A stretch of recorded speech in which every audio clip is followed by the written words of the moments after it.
live will not work because we're on DSL now. What's that? We're on DSL, so the live camera's not You working. ready? That's not work the other night. Didn't it work at the... Meeting called to order? It wasn't, Yeah, it's not quite.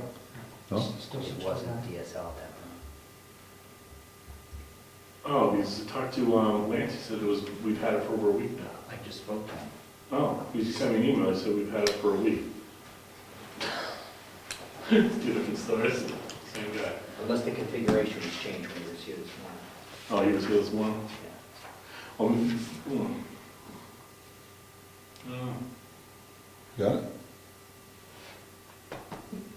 No.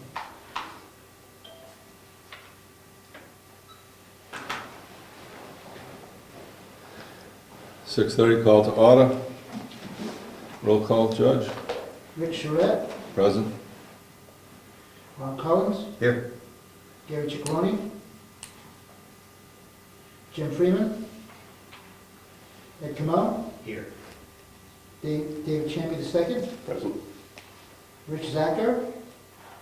In his place is going to be Brian Robichaud.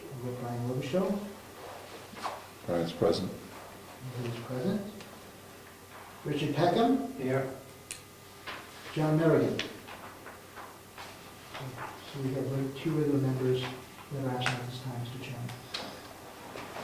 Dick, will you sit for Gary or Sure. Jim? Who are you gonna be tonight? I'll sit for Gary. Okay.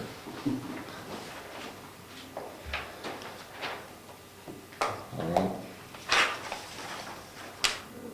Correspondence, mail.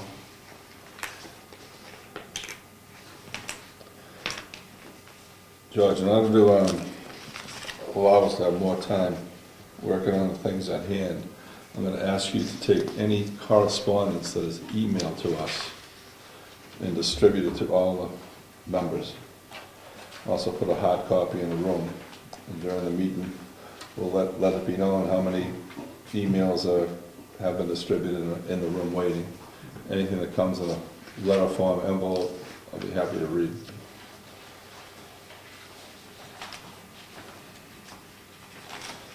So we've got correspondence from Laura. She completed the final draft of the zoning ordinance and a cell tower section. We'll go over those tonight.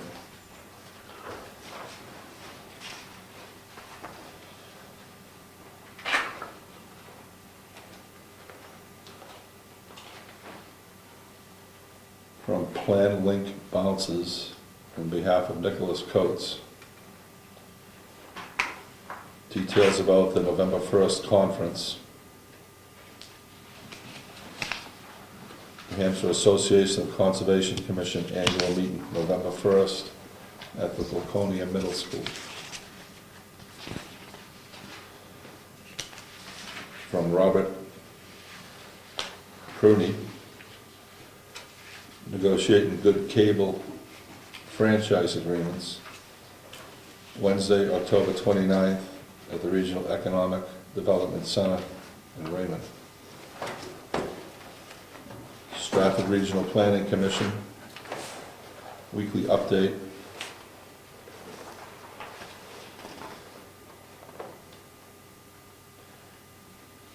Economic and housing market update.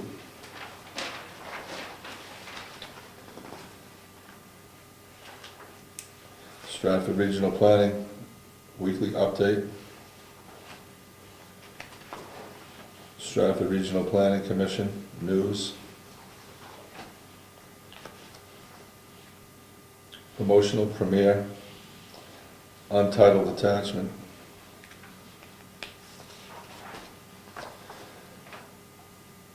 Economic housing market update.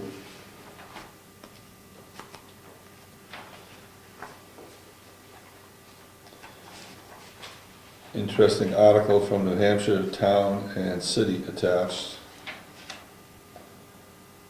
from Rick Zacher. The best planning tool you aren't using, CIP.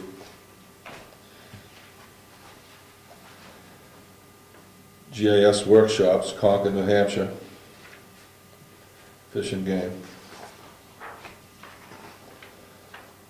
Stratford Regional Planning, bits and pieces, weekly update.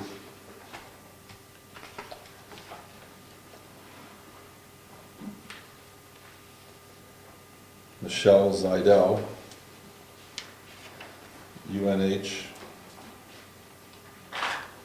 Live Free and Farm.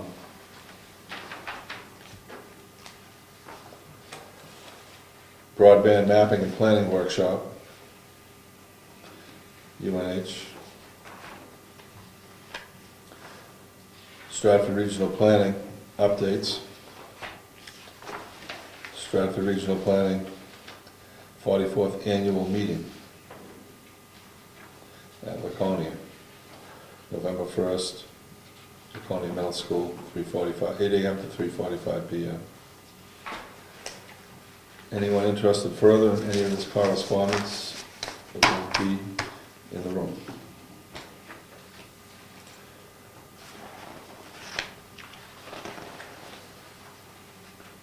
Okay, review of the draft addendum. This is from the June 19th meeting when Ed Comeau was marked absent, and he was obviously here. So we're going to add an addendum to that meeting. So I'll read it. George wrote this. This document is added to the June 19th, 2014 Planning Board meetings.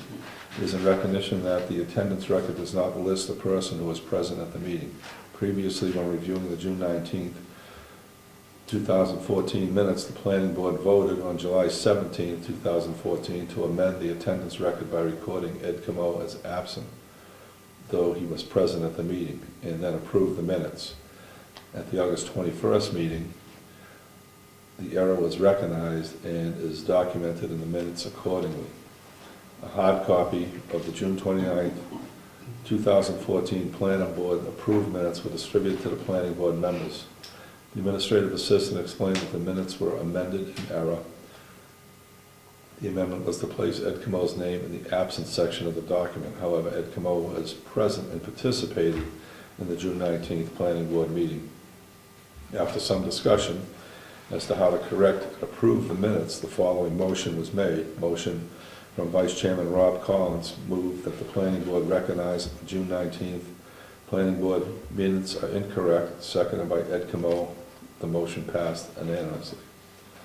So today, I make a motion to move that the Planning Board approve the attachment of this addendum to the June 19th, 2014 Planning Board minutes in recognition that the approved minutes do not and should have reflected Ed Comeau as present. Second. I will second that, I guess, since that's what it says. All in favor? Any discussion? All in favor? Aye. Opposed? None. The motion passed. George, thanks for putting that together. I think it's exactly what we needed. That was good, and good catch.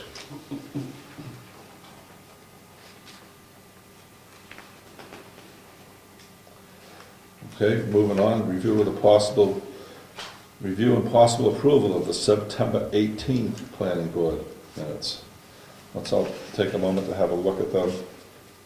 Does everyone have a copy?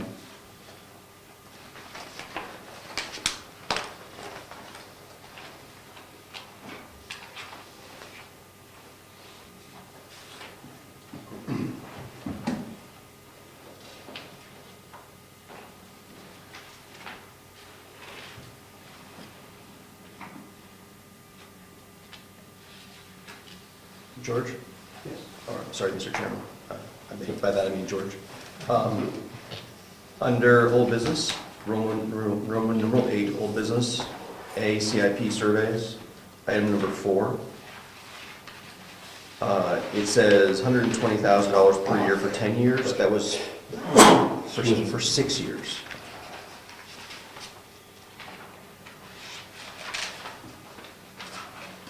Old business, CIP surveys, item number 4, Thank you. 6 years.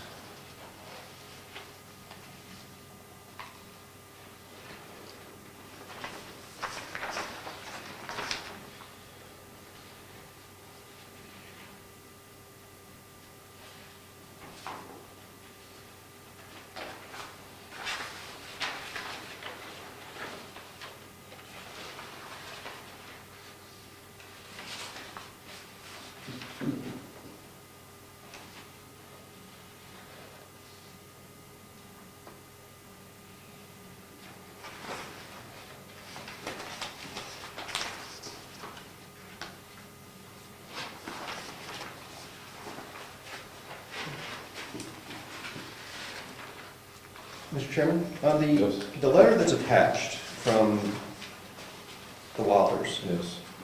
I noticed that we redacted the signature. Right. So, I'm not sure what, so, I guess my question is, and we've redacted nothing else. So I guess my question is, should we redact anything? Or should we redact more? For example, their address and phone numbers and email addresses. Well, I'm curious how we decided to redact the signature, but we not the did, other things. we did. We said that we would, it was a motion made to attach the letter to the minutes. And the way I see it, attach the letter to the minutes is the whole letter.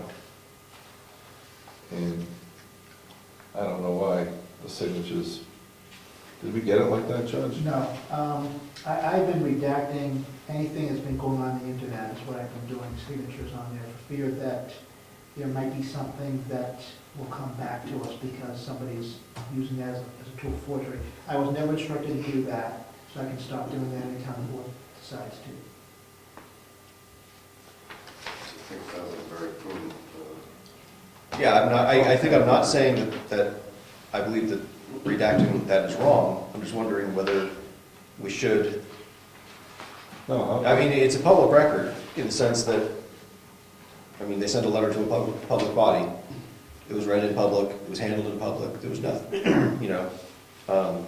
So I think I could make the argument that nothing should be redacted.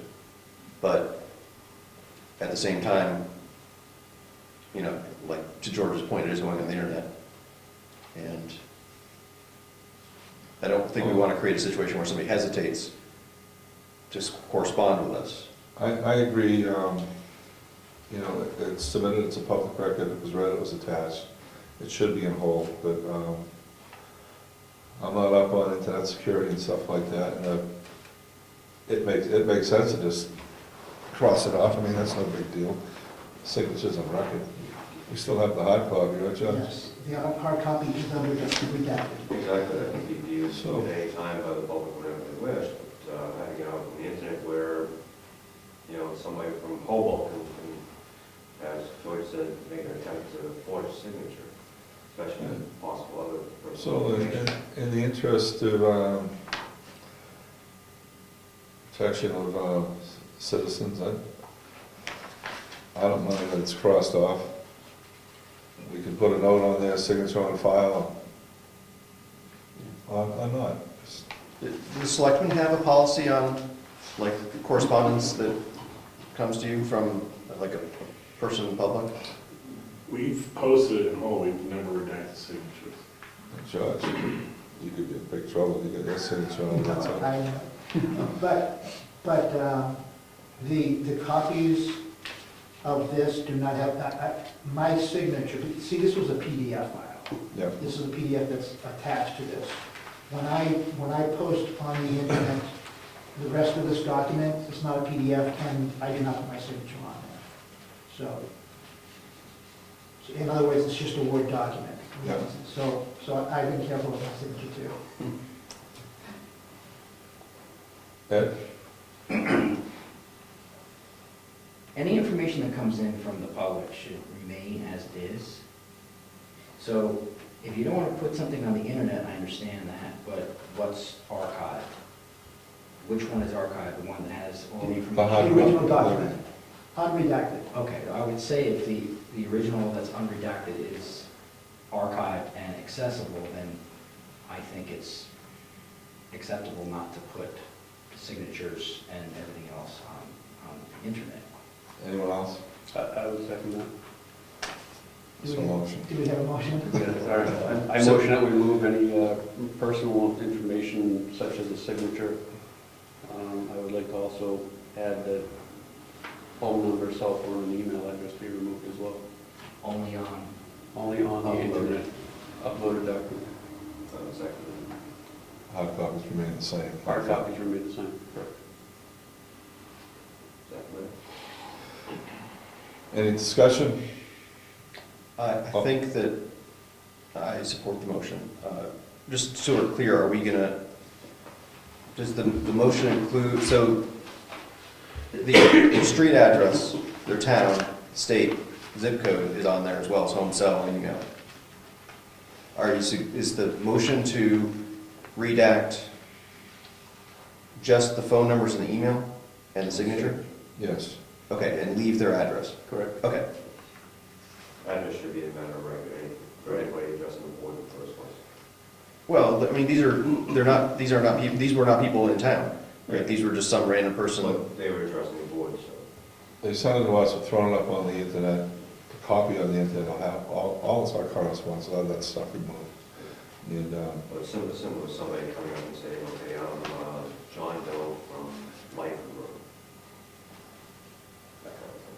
Because legally, anything that's in the archive should be the original document, and it should be accessible for the future, that's all. Yeah, I think that there's no disagreement about that, right? That somebody who walks in to look at the book, the binder, or somebody who's, wants to go back into the archives, they should see the original documents unredacted. I don't think there's any question about that.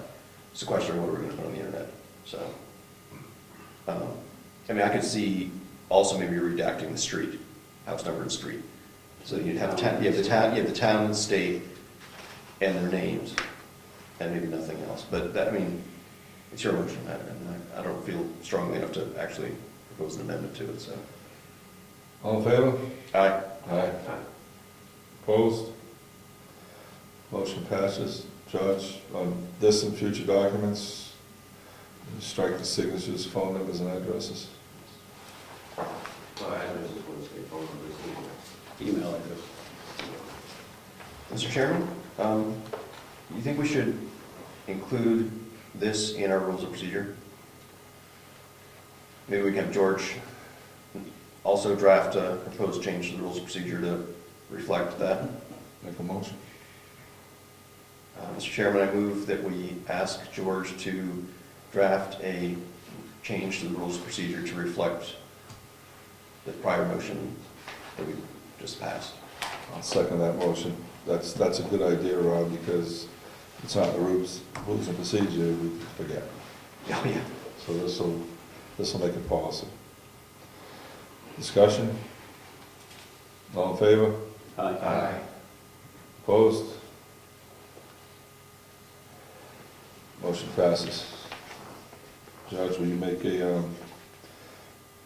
change to the rules of procedure? I'll supply a draft. Just by draft next week, next time we meet? Yes. Thank you. Mr. Chairman, I move that we accept the minutes of Thursday, September 18th, 2014, as amended. Discussion? All in favor? Aye. Opposed? Minutes are accepted.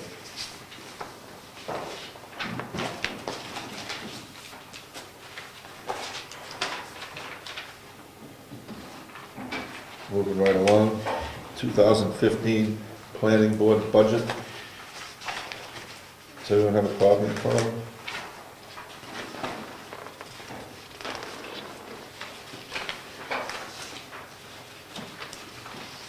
Mr. Chairman, do we have the actuals spent so far this year? I don't know, I was gonna ask for it. Mr. Chairman, the next sheet, or the other side of this. Yeah. There it is, thank you.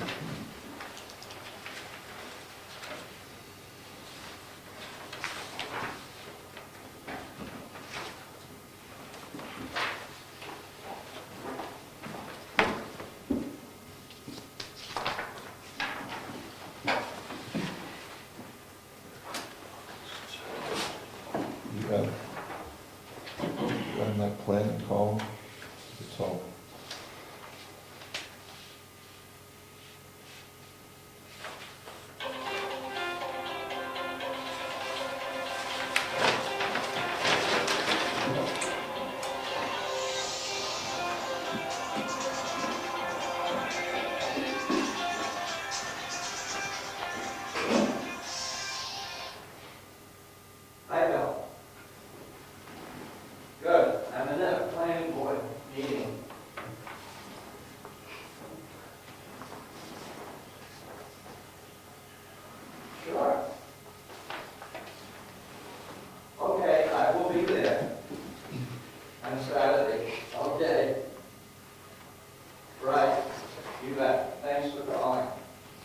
So am I reading this correctly, that we're likely to be well under budget? Is that, Yes, just as a reminder though, this is as of August 31st.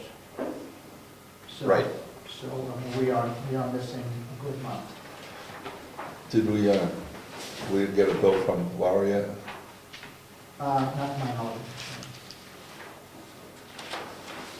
Unless it was intercepted by the treasurer, but That bill did come in, and it was given to me. Did you see it? I did see it. Ask me how much it was, I won't be able to remember. It was a whole 2 nights ago. it wasn't so much that it stuck in your memory, though? No. Did it blow our budget? I mean, those don't hit our line items, but, I mean, It wasn't over $6,000. It was, legal doesn't go to your budget, right? It goes to the regular, to the 7,000 line item, that's 302, right? Right. Okay. 302, right? Yeah, 302. We budgeted for 7,000. Right? Yep. actually, Mr. Chairman, we're budgeted for 8,701. He was referring to the legal, 2014. I'm sorry. the legal sub, our portion of the legal, Yes. 4153.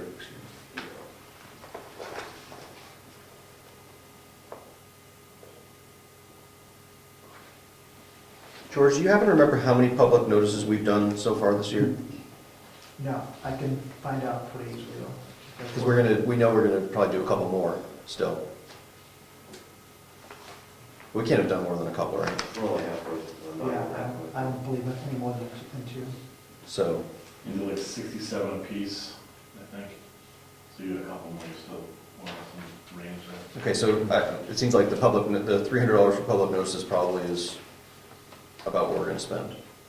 It looks like this year, if we have a couple more, because we'll have CIP and the zoning ordinance change. We'll have that again next year as well. So, So are we so much below budget because we went to one meeting a month this year versus two? Is that the big difference? I we was, were one meeting a month last year too. We had some special meetings. It's been like that for a while. We're around to one. We had a lot of extra meetings. I think it was last year. Yeah.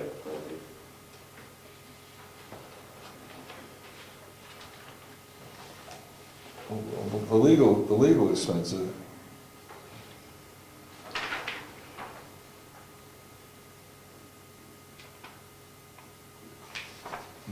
Why is that so high? Is that because of all the stuff we had going on in the past? It's hard to predict when you're gonna get sued. So, if that happens, you don't have to have that. Right, so if it happens, we'll blow that, we'll spend way more than $7,000. Right. And in the years we don't get sued, then we will spend way less than $7,000. If I remember correctly, the selectmen suggested having it higher just in case. Worst case scenario is it reverts back to the budget. No.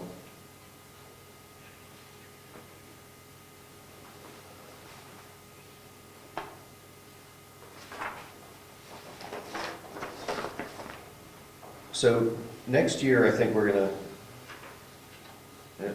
I think we spent a bunch of time this year on CIP. I think next year, we probably have to spend a lot of time on master plan. That's what's next, yeah. I think that's like sort of the next big thing on our agenda would be an update of the master plan. And if we're gonna do that in meetings, that's gonna be probably a lot of George's hours next year. Plus, we may want to. It could be, depends on how far off we are from the master plan that we have. It's, Well, yeah, we haven't really discussed that. My thought is that we should,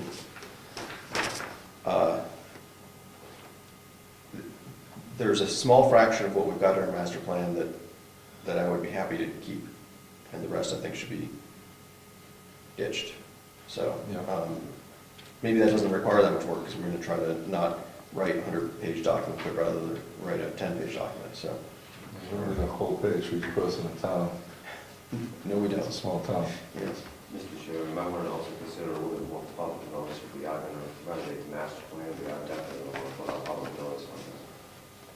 probably put a public notice up when we're done.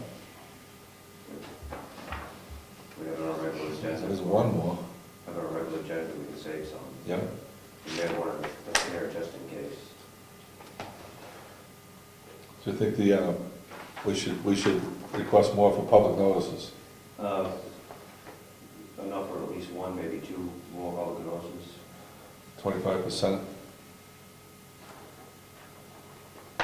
That's reasonable. And it's not a lot, and if you don't use it, great, we pay it back. But it's prudent to make sure we get that all. So Brian, you said there's 67 apiece, Yeah. so if we want to go 100 and... Just make it 400 even. Just-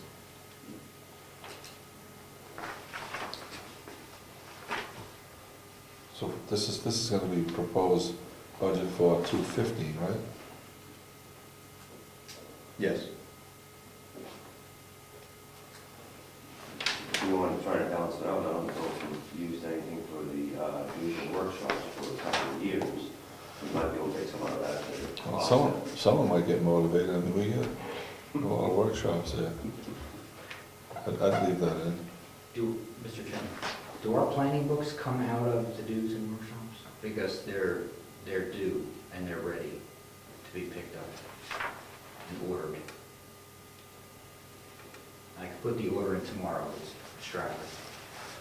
I don't recall where that money came from. Didn't we have that out of expenses? As a regular annual expense? We got one free copy, 2 free copies? No, we have to pay for each book.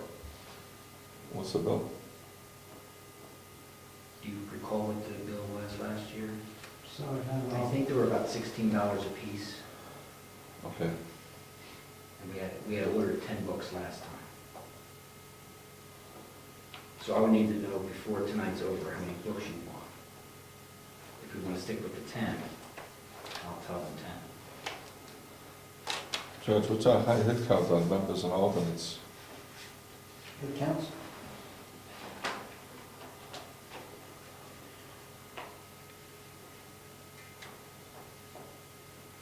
Nine total. We always go with the selectmen to the next Yeah. Well, for the selectmen or for the, ZBA needs one at least, I would think the ZBA needs at least one, if not one per person. So we handle all books. I mean, I think Ed has ordered them, I think. I'm not sure how they Does get paid 10 for make it. it? That's what we ordered last year. Did anybody get any requests for extra books? Mr. Chairman, Yes, if I can just give a historical view on this. thank you. At one time, the planning board paid for all the books, not only for us, but also for the selectmen as a service. And it was last budget that we decided that we weren't going to be doing that as a last budget. So that's why we spent less last year. The other thing is, there used to be a line item in here concerning the books, but we decided to conform our document with the document that the town uses for the budget, and that's why some of these are a little bit ambiguous as far as what Some they of them are cover. loaded. Okay. Brian? Are those the books there that? Yes. Does it change much every year? It can. Okay, As soon as the RSA changes, they have to change the book. so The RSA's are online though, so what? we want hard copies current that we can take home and do homework. Not everyone has access to it tonight. If I can also add just this remark concerning the copies that are on the internet, even though our state government does supply that, they have a disclaimer on there that it may not be the latest document according to the RSA changes. So they have a disclaimer right on the very first page as soon as you go to the RSAs from the state. Get 10 books. If someone needs an extra book, maybe I can give up mine and I'll read on without. If that's okay.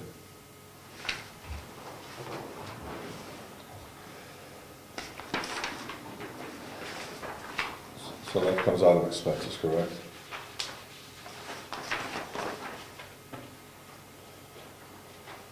We don't have a separate line for legal? You do up at the It's, account 4153 at the top. yeah, okay. Yeah, but not on our budget No, that we submit to you guys. That's established by selectmen.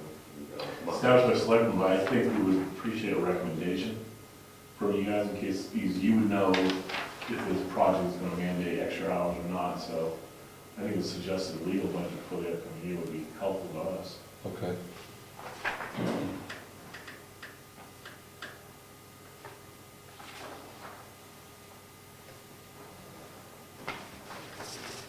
I'd just say, stick with the 7,000 on that.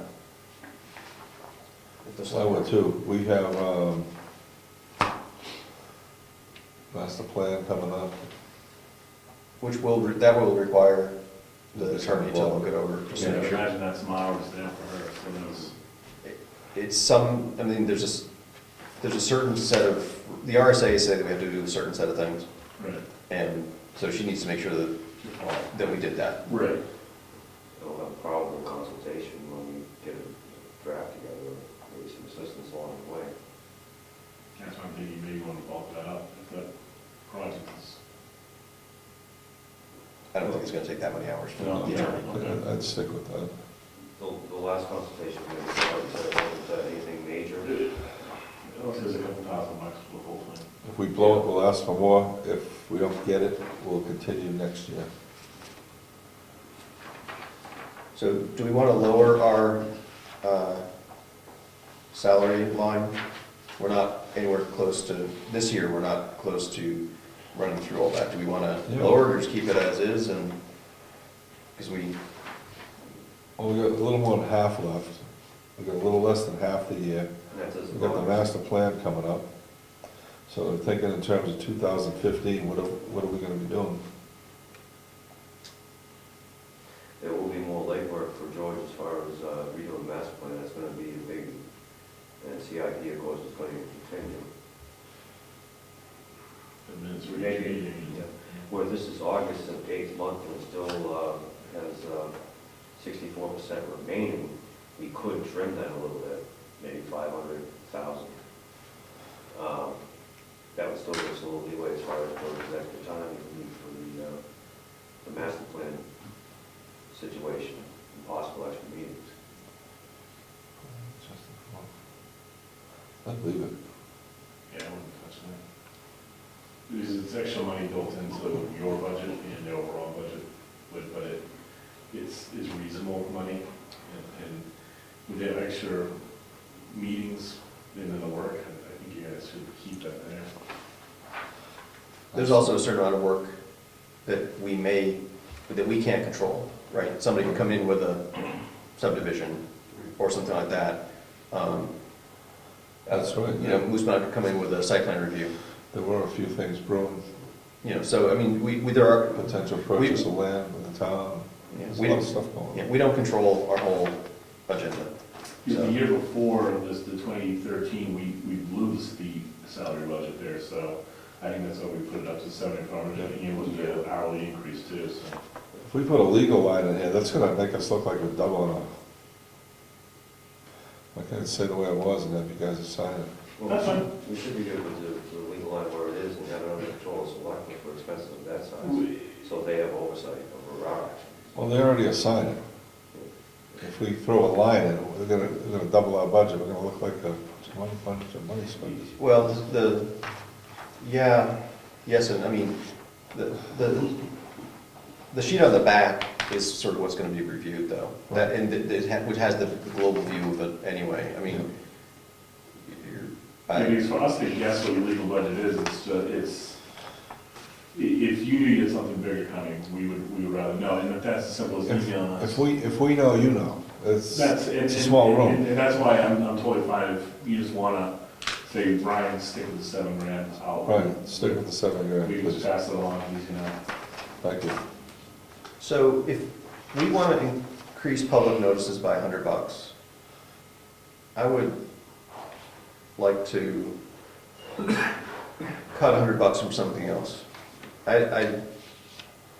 It bothers me What do you say, staff? The nonchalance that public officials have about increasing the budget, that just bugs the heck out of me. I agree, And so, I agree. We'll play the shell game instead. I mean, I think that if we think legitimately the public knows ought to be more, then let's make it more. But, you know, let's see if we can't, at least on paper, even if it doesn't change what we're actually gonna do next year, let's at least keep it level, or even at least not, maybe even knock $100 off some, you know, I an was extra $100. just gonna say that. Well, that's where possibly 500 out of the salary line I'm, wouldn't work. I would support that. I'm looking at the salary line, it's high. I mean, it's not a ceiling on George. I mean, if we get into stuff and it goes over, but But you can't just say if it goes over, because we're we'll right stop working. now, we're strapped right now, and that's, we tight budgeted this year. We're always strapped. More so than normal, so it's just, the idea of playing with money, I appreciate what Rob's saying, but it's also the idea of, you don't wanna undersell things. Well, right now, it looks like we're holding a pretty good surplus on the salary. Absolutely. And we're gonna more than cover what we got coming up. And I don't anticipate a heavier workload next year. Plus, we also know that George is very stringent on his own hours. And Right. he doesn't really, flagrantly rack up hours. It's, Yeah, if we have more meetings, because Yeah, there's that's a site plan review or something like that, then, you know, it's, every hour that we're in a meeting, George is there getting paid. Plus, probably another hour or two preparing the minutes for that hour of meeting, you Well, know? that's why if we're using a point of reference of current usage, we're at 64% remaining after 8 months of recorded expenditures. So that still gives us quite a bit of a leeway as far as our salary cap, what we're putting out there. Right, for this year. Yeah, if we're going But to next, stay. we don't know what's gonna happen next year. We know that we're probably gonna wanna do the master plan. Yeah. And we know we're gonna have probably some zoning change of some kind or another. Yeah. And CIP, we'll have to refresh that. I think that, you know, the CIP refresh will take a lot less time than doing the first time, because we had to figure out what the heck we were doing. The remaining static one, we may have an additional expense on other lines because of the higher workload we're anticipating. We're gonna have to cut somewhere. Juggling the budget's gonna be a pain in the butt. But, that looks like the most prudent price to take a little bit off. We have to. okay, to make this look better to us and to the public, the people who paid this money, I move on the 2015 budget. We put in as follows. Salary plan board secretary, 7,000, expenses, 700, planning and development, $1, public notices, 400, dues, workshop, 150. That's gonna give us a total of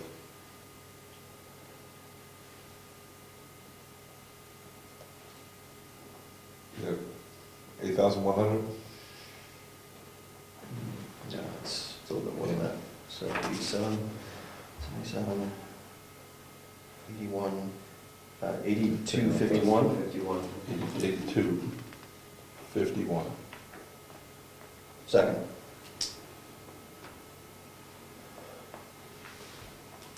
Discussion? The dues and workshop, 150, where are those dues going? If somebody goes to a workshop that costs $50, then we would reimburse them $50. So it's not something we already pay. It's not It's not for something that we pay on a regular basis every Right. year. Right, which is why we've spent none of that, I think, this year so far. And Someone's last gonna year. go to a workshop this year. You think? Everybody looks at Rob. We don't have time. I still think that if somebody volunteers to go to a workshop, they should just go and pay it. But Like Ed. We'll send you to the workshops. $40. You take 80. All Well, right. let's say we do think it's crucial for Rob to go to one. We say, Rob, we Just want you to go. don't make me go to a Just- workshop. I mean, you're My just head will being explode. You're just being the punching bag right now, okay? All in favor? Aye. Opposed? George, will you submit the budget? Did you write those numbers down, or do you like my Yes. copy? I have more.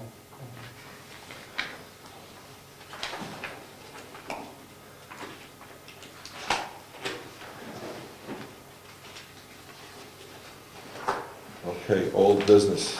We have a draft of CIP submitted by Rob Collins. Rob Collins took a few pieces from some of the documents that we were given from other towns and put a Brookfield spin on it and came up with a pretty good CIP document that includes everything that we discussed in the past. Everyone like to take a look at that?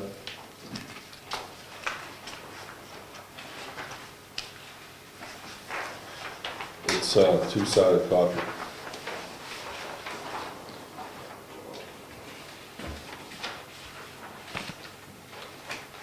Yeah, that's it, right? I like the way you level loaded that across the 6 years. You know, I think the selectmen are gonna do what they wanna do, but Well, I didn't, you know, Yep, that's I mean, right. the goal is to keep the taxes flat, right? That's one of the major ideas of doing the planning, is so you can keep it flat, so. That's right. No. Things may or may not move, but at least we're submitting it in a level format to begin with. That's good work.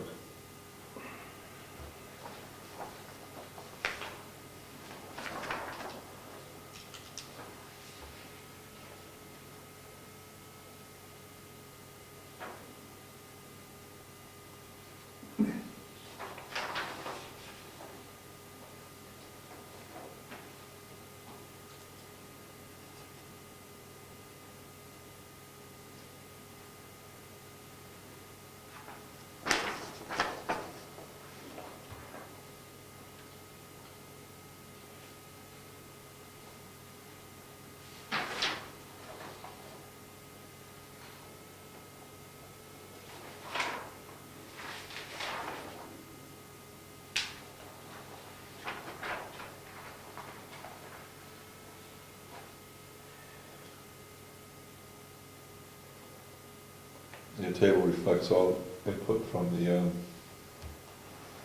I believe so, but if I miss something, hopefully the additional sets of eyes will catch it.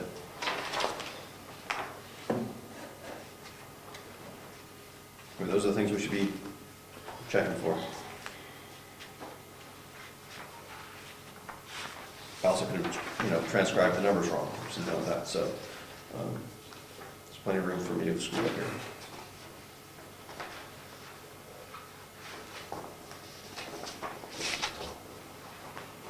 just 'cause you got the room, don't mean you have to.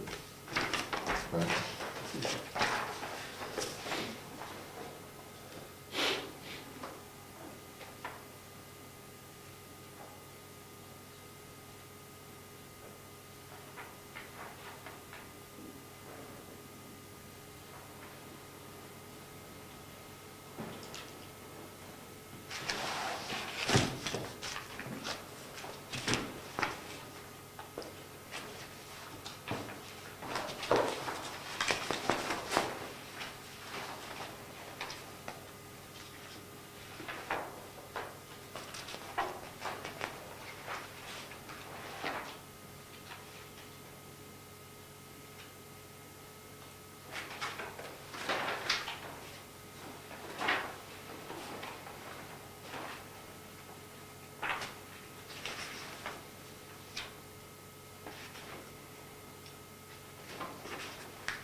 One quick question, Ron. Yes. On the town cemetery, the $30,000 for year 2015, town decides to purchase that property, would that expense be necessary? Or was that set aside for land purchase to expand the cemetery? We sent out questionnaires, Yeah. and we got one back that said $30,000 for a cemetery, so I included that line item. That's for land prep, and the land acquisition, but the land acquisition is very minor. It's more of the clearing, stumping, and grading knowledge. Okay, that's what it's Brian, a question. On the selectmen capital project worksheet, they put in a number of construction at 20,000. It looks like it was changed to 15, but the rest of the document says 20. So I think For which item? For the, There's a painting, I think. painting schoolhouse, townhouse. I just went with the 20,000 since this number appeared more, Right. but, Could you tell me which one it is?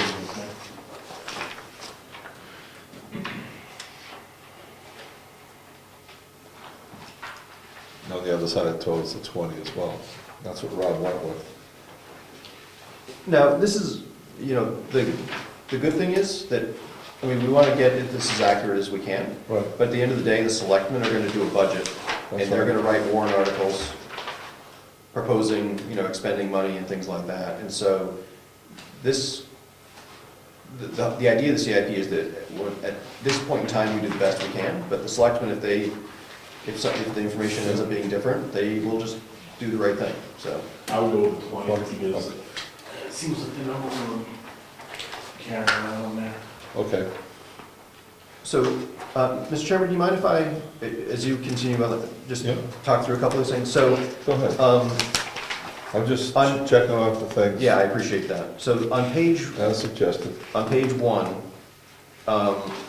there's a couple introductory paragraphs that I'm not sure I would really, I don't think it's that important to go through those in detail. You should make sure that they say the right things, but then there's the authorization and requirements. So these bullet lists I got from an OEP, Office of Energy and Planning document, and the shall do, we gotta do. We don't have a choice. And so the CIP has to include those things, and it may include the others. So we need to make sure that as we're reading through this document, that we do those 4 things. Address capital improvement projects for a period of at least 6 years. Classify the projects according to urgency and need for implementation, which is something we hadn't really talked through before, and so I just made some stuff up. We should review that column of the table, I Okay. think. I just made a best guess, but it's easy enough to edit that. So we should make sure that my best guess was right. Include a timetable so that we've got the year by year in the tables. And then we have to take into account the public facility needs that are indicated by the development shown in the master plan. So we need to, in this meeting, I think, or in some meeting, we need to officially look at the master plan with regard to CIP in order to meet that requirement. And then on the top of the next page, I put in the process / schedule, and I think we're running a little bit behind the schedule I put in here, but I wanted to make sure that we had somewhere a list of what we should be doing in the future. We should do this every year, right? Gather more information, gather the information, review the master plan, etc. Yeah. Funding. So we don't have to. So some of the projects are going to get funded purely from taxes, like the roads. Generally, we pay for we appropriate money from the taxes. Right. Some of these projects may get help from grants. For example, the archivist has done a good job of getting grant money to help with that. Hopefully the building next door, when we do that work, there's probably another opportunity to get some grants. What I did was sort of the worst case being that we have to pay for all this ourselves. So this doesn't reflect any probability of getting grants, or how much those grants might be, or what those grants might be, where those grants might come from, or any of that. I didn't have enough information And I don't have a crystal ball, so I just sort of did it as worst case. Grants are a variable, we don't have that information right now. Right. And So that can't stop us from submitting. right. I sort of took the simplest route, which was assume that this is gonna have to hit our budget. And when people see how painful that'll be, maybe that'll make them wanna get more grants to offset that, so. The urgency column looks good to me.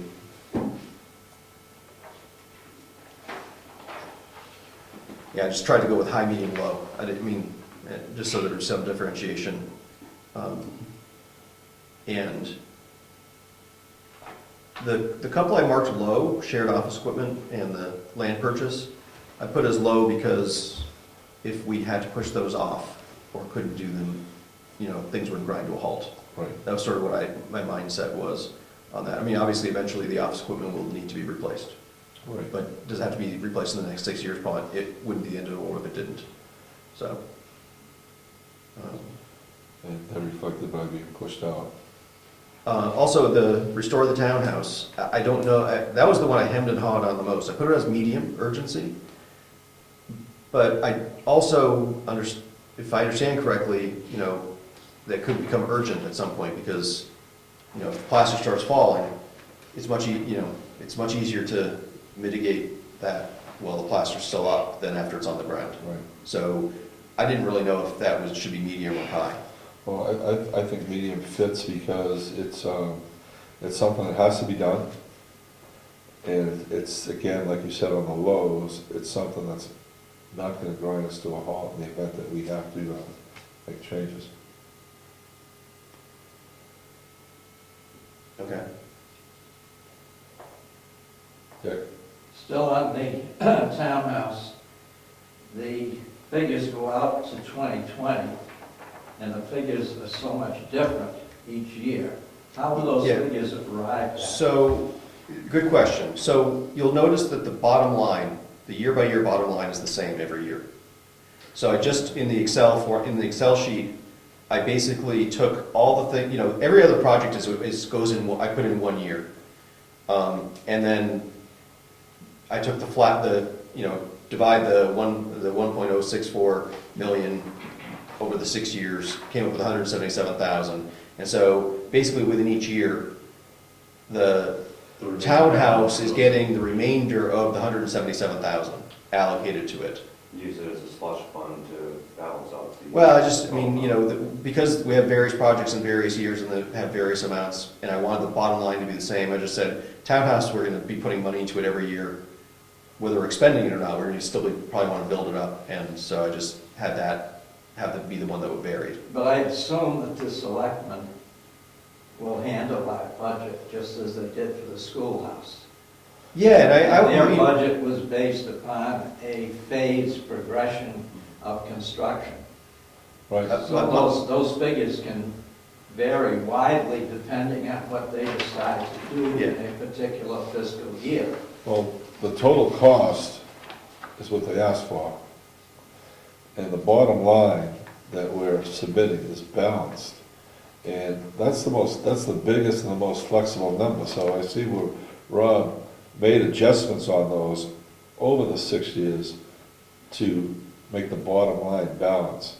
But this is all flexible. The selectmen can do what needs to be done with that 425. I just think when It can you change. present this at a hearing, you've got to explain yes, that these figures are not cast in stone and that the selectmen have the final say. right. And, what I was envisioning is that, like with the salt shed, I think for 3 years, we put money away and then pulled the trigger on building it all in 1 year. I'm imagining that we'll do something similar with the townhouse, maybe multiple times, right? It might be that we have 3 phases and we, save up money for 2 or 3 years for the first phase and then do whatever that work is, and then, save up for a couple more years and do the next phase or something, right? And I'm also imagining that the selectmen will put together a warrant article that would, for 2015, that'll be, to put $18,000 into whatever capital reserve fund, Is that going to come from here? That would be the selectmen. Yeah, but we have to make a recommendation to them.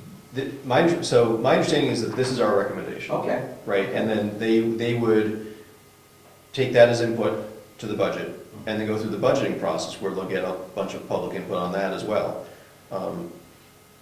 And out of that will come some warrant articles, and then, Yeah. you know, who knows what will come out of town I'm just meeting. saying, if you pick up from 17.5 next year, and then you go up to 90,000 next year, there's gonna be some repercussions. What are we getting for the 90,000 in But one the- year? The idea of the CIP is to level out our tax rate by leveling out how much we're raising for taxes every year. And across all the capital projects, including the roads, this would have us raising $177,000 a year. Some years that would be more for the townhouse and some less. That's, I think, my personal feeling is that having something like this sitting in front of people really is gonna help them understand the cost of the townhouse, right? The townhouse is gonna cost us more than we spend on roads every year. And I know that people aren't happy with how much we spend on roads every year. Absolutely. Right, and so I think that that's the kind of discussion that we want this to start. Right. So And the I'm just people- saying, be prepared to defend it. I'm, We don't have to defend this. This is a recommendation. Well, it's Okay. going into the CIP, you're having a hearing on the CIP. The CIP. These figures are part of the CIP, so there'll be questions. so I If think, anybody comes to the hearing. so I think that we need to, we, the planning board, we need to explain Sure. the figures. We need to Sure. defend the prioritization that we've put on it. We've put that prioritization on it, but the cost, that came from other people. We've basically brought that, collated that. So I think we need to defend the urgency column. I think we have to explain the other columns. But somebody else has to defend townhouse With renovation. the idea of keeping that 177 static, that's the static number you want on the bottom, with the fluctuation year to year based upon which line item. Yeah, and you guys, the selectmen, can decide that maybe we have non-capital projects that you want to keep the tax rate as a whole, across the whole budget flat, right? There may be other things that don't show up on this, Yeah. that it would hit one year, not another, and you're gonna do the right thing. You're gonna do your job with this as input. And then next year, we'll take, let's say that you, instead of allocating $18,000 to the townhouse, you allocate $10,000. We'll take that into account, and we'll have to spread that $425,000 over, the 425 minus whatever you've allocated over whatever period we decide to do the townhouse. I also decided that we'd do the townhouse out through 2020. That was just I decided that, right? And, because I had no other information. We asked for 6-year projects, and that's what we got on the worksheets, right? So I assumed it was gonna go through 2020. And honestly, the townhouse clearly is the largest item here, it's 1/3 of this whole budget. And that townhouse remains an enigma, because how we're gonna get that funded, how we get that done. Will the town want to spend $500,000 to restore an old building? That's the big question. Also, the 425,000 came out of the air. Somebody somewhere pulled it out of the That air. was a suggestion. Right, we don't have to defend it because we didn't pull it out of the air, but somebody did, right? And with some, it's a best guess, right? Best guess based on Salmon Falls and some guesswork and words from Gary and how much that's gonna cost, yeah. Best guess, maybe slightly better than I guess, but not much. One good thing that Rod did do here is that he used the restoration of the townhouse, where it's a lower priority, use that as the variable fund, where the excess money from the changes in the other expenses go to. Now, that is also going to be offset by grants. Could be annual grants that could cover a good portion of that. But that gives a lot more flexibility into that one fund. Say we're only going to spend $30,000 one year in that, then that would reduce the overall amount. But to keep the cost estimates that we were given and keep it static over the 6 years, that was definitely the best way to allocate it, to make that one line item a variable. I agree with Rob that it was smart, and the municipal land purchase, that 35 being spread evenly, that's another variable figure in which that land has the ability to have, being a source of income. when we begin to harvest wood from it, if we do deep up land. So that could clearly flip this around. We know we're gonna harvest 1 year, that money would offset, so. Yeah, and I think that if I understood correctly, there's somebody who's leasing some of the land for haying and things like that. I mean, there may, that may offset every year, some every year. Right. Right, so. So that 35 is a number that can swing money all sorts of places here, so. And the 425, I think we're prepared to explain that. This is the vision of that 425, is just described to balance the bottom line. Right. Well, also, whoever, the people that presented these numbers should be ready to come up and work with us as far as explaining in a little bit more detail how they came up with these numbers, and how they achieved them. So I had to make some decisions when I was laying this out. So like the archives I put out in 2017, I did the paint and the roof on different years. But, I was just guessing, because I had no other information. If we want to switch any of that stuff around, we should. If we know that some of that stuff is just wrong, or something where we ought to do it, we can switch it around. Or the selectmen can Right, do it as well. my knee-jerk reaction is, but it would have no real change here, is the painting would get bumped out, the roof would come sooner. Okay. The roof's a higher priority, I would say, especially on the towns, but that wouldn't change, it's 20,000 across the board. This document represents all the recommendations that we received. Yeah, but the recommendations didn't say roof is higher priority than paint, right? Those came on different sheets. I had to decide I decided one was gonna go in 2015 and one was gonna go in 2016, and which one, right? So we should change that if we think that it's You probably wrong. flip those two, that's my recommendation. Well, also, on most of these, you can count on some painters, might be able to come up with. I think the receiver of this report gets to do the flipping. Well, if we know it's wrong, I mean, we can just have, George has got the soft copy of this, he can just, Okay. Which one are we talking about again? the paint townhouse Yeah. and roof townhouse. Swap, Okay. which years those, the swap, Yeah. well, I also assumed we wouldn't do them the same year, but you might tell me that they should be in the We're same year. saying roof first makes this more accurate, right? Yes, that's what I mean, that roof we know is urgent. Okay, that makes sense then. So go ahead, makes sense. You get that, George? Yes.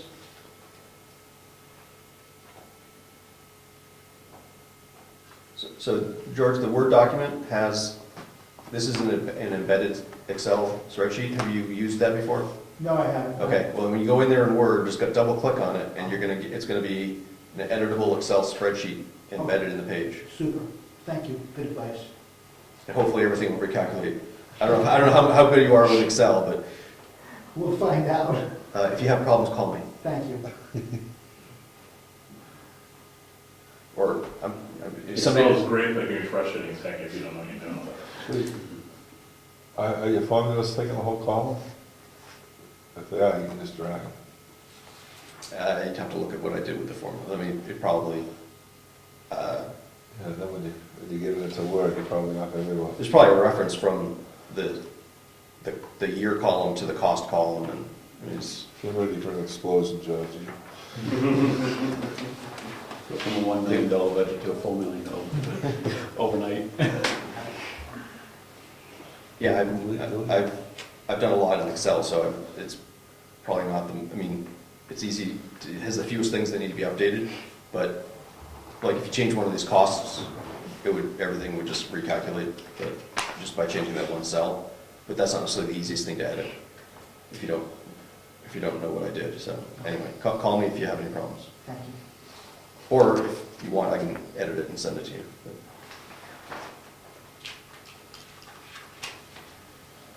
Is it okay with the paint being put out for a year?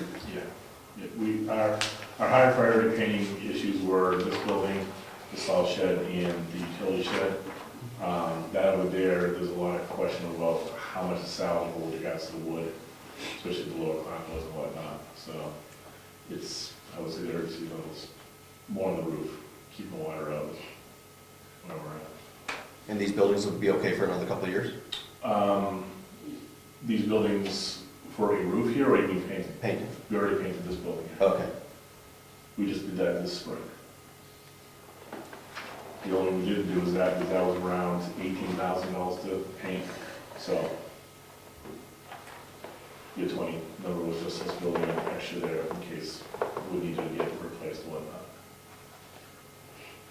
Does that include the inside too?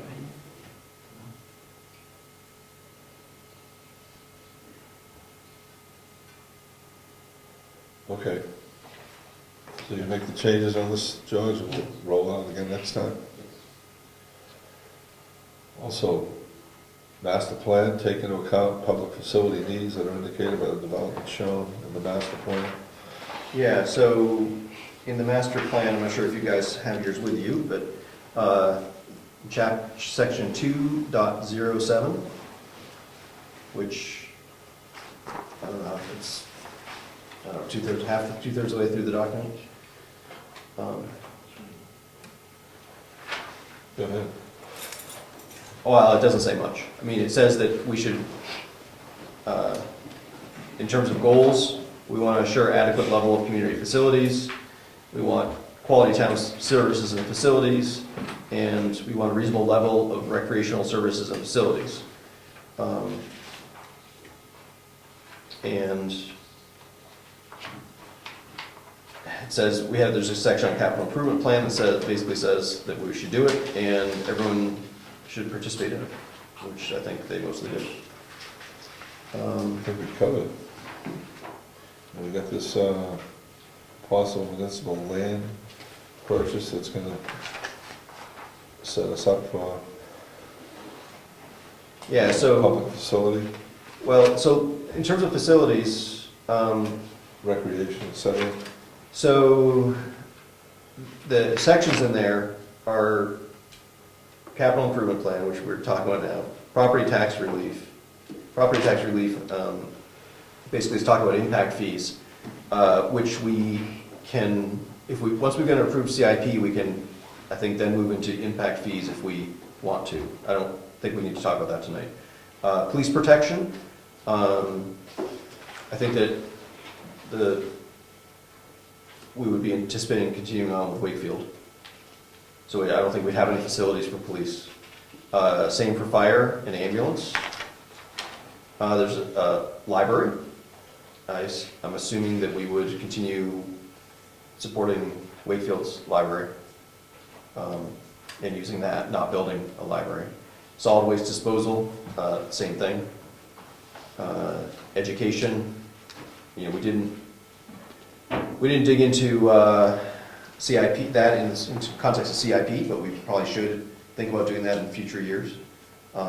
Getting Governor Wentworth's capital plans incorporated to ours, because that's going to affect our tax rate as well, right? So we can provide the selectmen some more visibility into future planned capital expenses through the school portion of our taxes.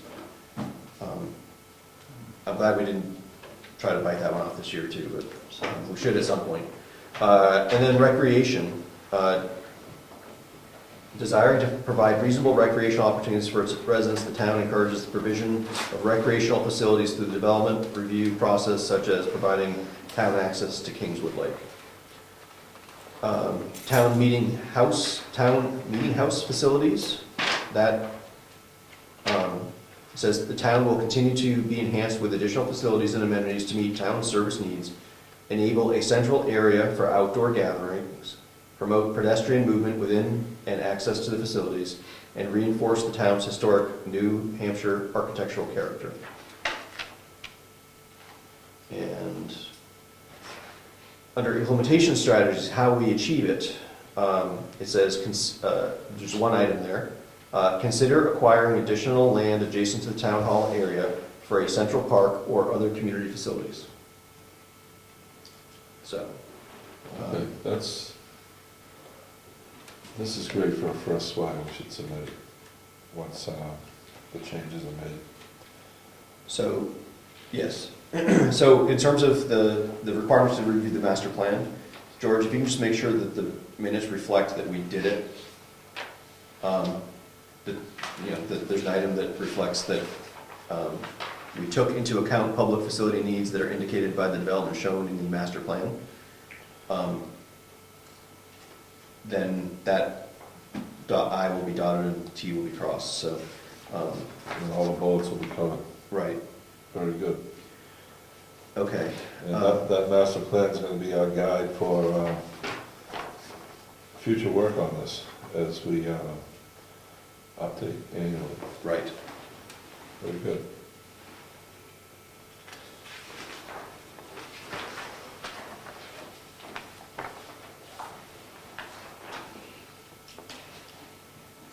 Mr. Chairman, I move that we adopt the draft capital improvements program document as a working document with the one change noted previously to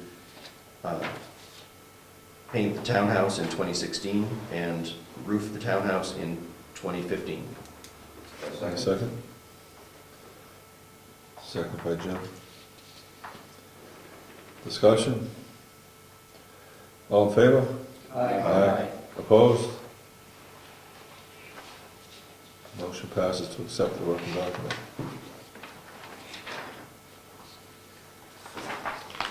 So, Mr. Chairman, the RSAs don't require us to gather public input, but OEP suggests that we do. And I think that's a good idea. So I think that we should plan on holding a public hearing on the CIP. So basically, anyone who comes there, we can tell them what a CIP is, why we're doing it, and explain what's in it. Before we submit it to the selectmen? Yeah, because somebody might say, oh, you forgot X, Y, and Z.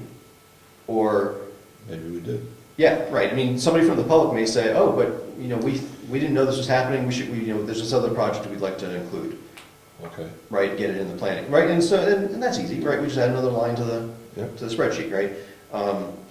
Also, it just keeps people informed, because they're gonna probably see the outcome of this in March, in warrant articles and budgets and things like that. Do you- And then, go ahead, I'm sorry. That's a good idea. We were gonna review the zoning ordinance and set a public hearing date for that. You wanna keep this in front of us and set the public hearing for this for the next time? Then we can put this to bed. Well, my suggestion would be that whatever, we do both public hearings on the same night, assuming that we can do them sooner. So we need to get this finalized. So we accepted this as a draft. I think we should get public input before we finalize it. And then we have to get it to selectmen in time for them to use it for budgeting. I'm not sure when you're starting your, Next But- month. So let's, next month is starting the budget. Yeah, we'll Let's have a public hearing at our next meeting. You got a motion? Or do we just do it? either way, I mean, it doesn't have any effect except that, except George has to schedule it for Okay, move to schedule a public hearing on CIP next meeting. second. Discussion? In favor? Aye. Aye. Opposed? George, will you schedule the CIP public hearing Yes. next meeting? And then just for, after we have approved it, I'm looking at the process/schedule section, item number 6. We need to ask George to send a copy to OEP and a copy to the selectmen. Okay. All right, we accepted this working document, we set a public hearing, we're done for tonight. On to review the proposed amendments to the zoning ordinance. We got fresh new copies from Laura that have all the changes that we discussed when she was here. Now,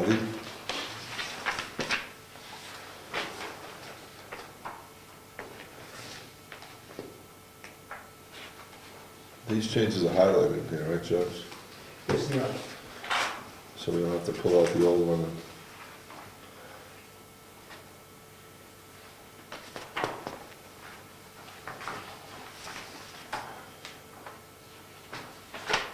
So we're gonna review these here and now, Yeah. one by one, okay?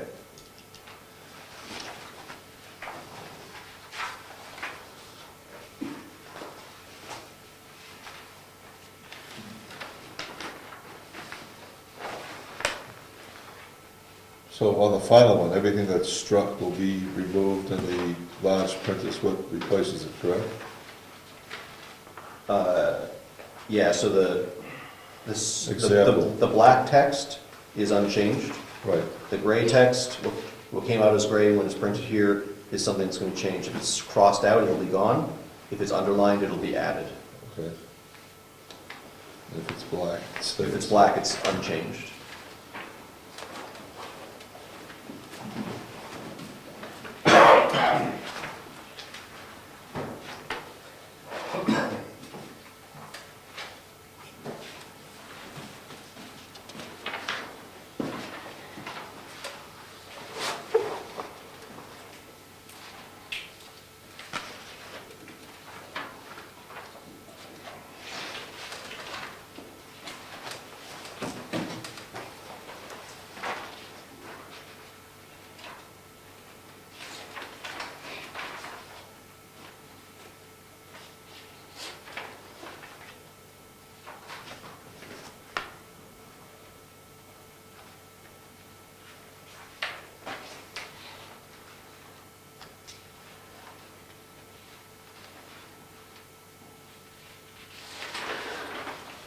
Do you want to move through this, do you want us to just read and like flag things that we think are maybe Yes. not right? Yeah. Or do you want to go through this one change at a time altogether?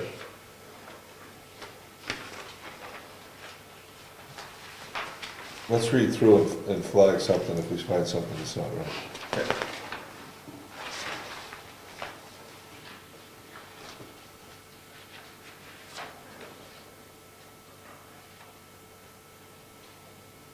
One thing is that the numeration ought to be changed with the elimination and E and F.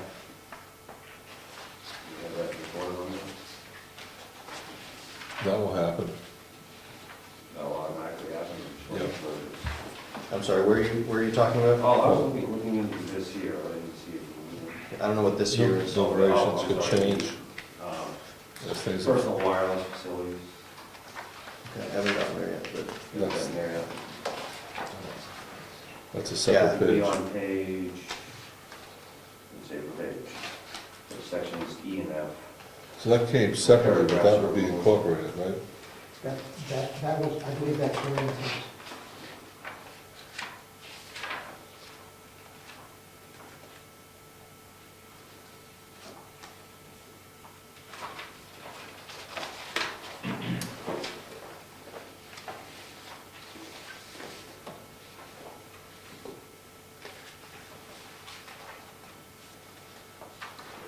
The goal right here is just to make sure that the changes are correct.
Mr. Chairman, Yes. I'd like to discuss Section 3 building lot requirements.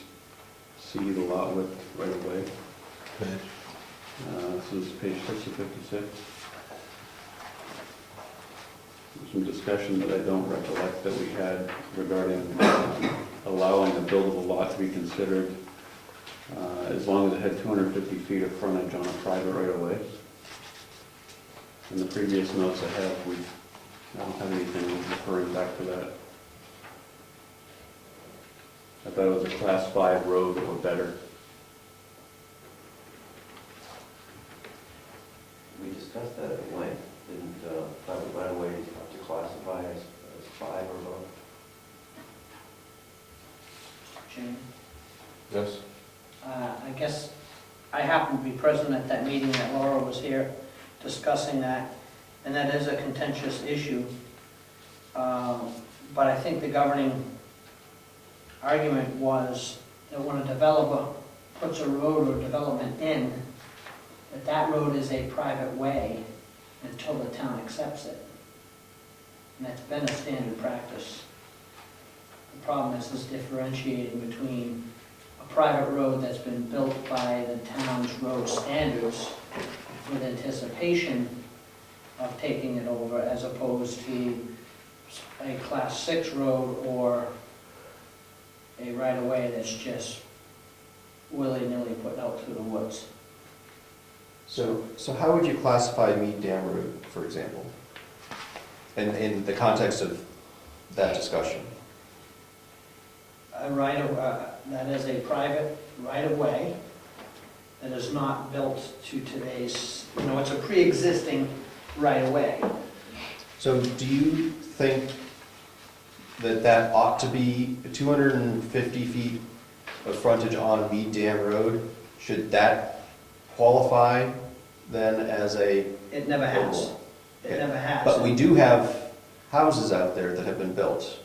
Which that were have lake prior frontage. to.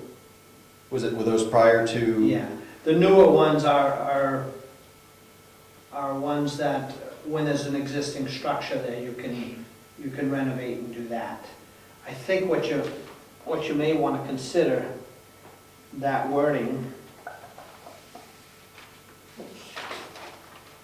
I have the arrow right in front of me. It says, lots front, let's see, all lots shall have the 250 feet of frontage on a class 5 or private right-of-way.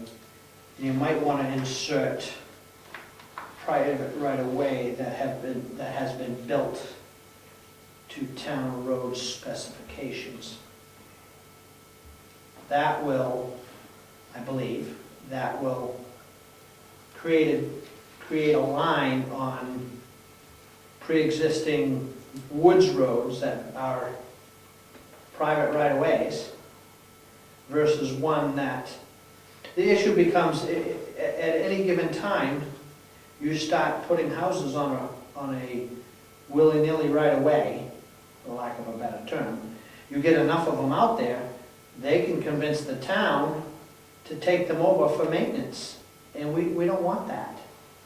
Because that's thousands of dollars to bring it up to a standard that we need to ensure safety, because then it becomes a liability to the town, and then you have to look at it in a different way. Then we end up improving the private right-of-way to town standards. That's what I'm saying, you And spend the plowing. town, Correct. and then plowing Forever. forever. So I would be recommending that change. So, And you might want to run that by Laura, because I don't know if I've got it quite right, but, insert maybe a phrase such as has been built to present day, After what provision of, town road specs.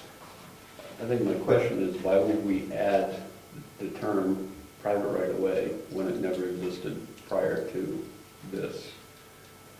I believe it exists in the, a definition of something. Right, but in the building lot requirement for frontage on a right-of-way, the word was right-of-way, which means a town-maintained road. Right, This because is a private- legally, they're all rights of way. Correct, but this is a private right-of-way. So technically, my Right. driveway is considered a private right-of-way. Correct, but so is Curry Way, Correct. which if, And so, I agree with what you're saying, I really do.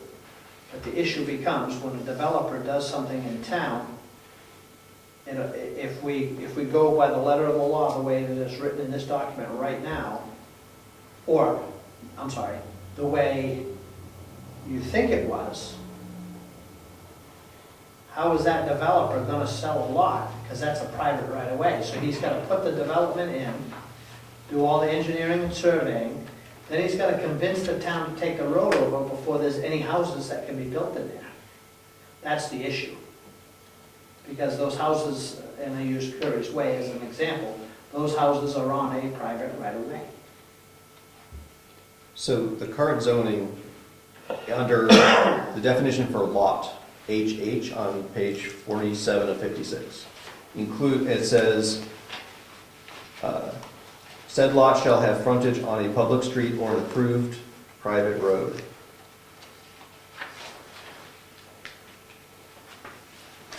So Still vague.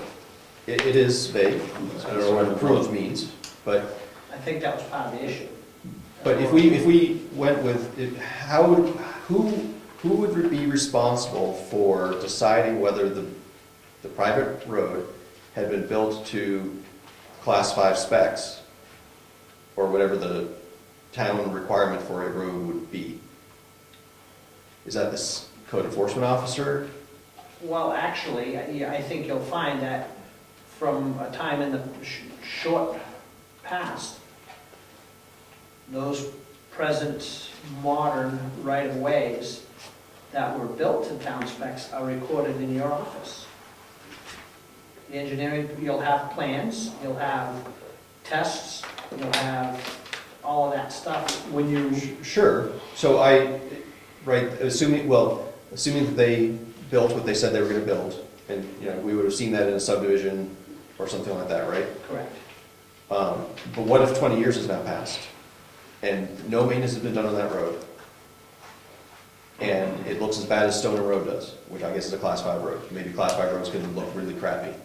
But do we have a problem, or is that okay that somebody's building on a road that at some point in the past, 50 years ago, was built to class 5 specs, but then never was maintained? Is that okay that we have houses being built on such a road I don't think there is such a thing. today? But we have to think about the future, right? Well, if it was built today, and if the road was built today, by today's specs, and there were no houses built on it until 50 years from now, that would be okay, because you have a record here in this town office showing that it was built by an acceptable practice that some engineers have determined is the appropriate way to build that road. And the difference is, 50 years ago from today, those did not exist. Right, because all of our class 5 roads suck. The Class 5 road designation just simply means it's the lowest class of road that a town will maintain. Doesn't say the basic definition has nothing to do with how it's built. Okay. Back to David's question, it seems HH in the definitions says public street or approved private road. Shouldn't that match with C in building lot requirements? Yes, I think it should. Is the definition of what, HH, is that acceptable? Public street or approved private road. I think it raises the question of what approved means, but I think that it's better than just saying private road, which is any private road, right? It's better than saying right of way, Private right-of-way. Yeah, private right of way. so, So you strike private right of way and we put approved private road. approved private road. That sounds more to the point. Letters?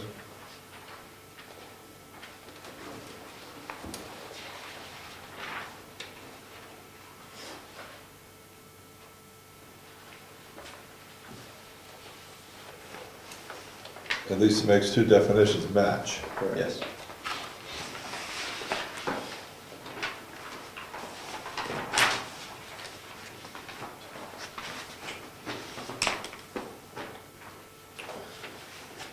Any more fines? Still reading? Set on page 7 of 56, farm stands. You're too far. I don't understand exactly what's written under Roman numeral 1. It says, it ends with, farm stand structures up to 200 square feet shall be set back at least 10 feet from the traveled way, and if there's a stone wall along the right-of-way, no closer than the stone wall or right-of-way. Go ahead, Ed. I was Jump reading that in. one too, just before we got into the other discussion, and that looks, did you say the gray was added? Yes. Text, yeah, because I don't think it was originally written this way, and the So, The so premise of any, this- you'll see above, there's a bunch of stuff crossed out. That's what's there now. The crossed out is what's there now. okay, So you can see what, you can reference that for what the current text is. Yeah, I believe the discussion was no closer than the stone wall. Correct. Adding or right away, that's where the discussion ended when we were talking about law. But I'm just wondering what or it right almost away means. negates, the way it reads now, the second half almost negates the first half. Yeah. Because if you, the idea here was that if there is no stone wall, you can go within 10 feet of the travel way, but under no circumstances are you supposed to go closer than the stone wall. Yeah, stone Then the wall, period should be fine. after the last stone wall. Yeah. Take out right away. Or right away. Correct. Remove the last four, or right of way. And then I think we'll fix that.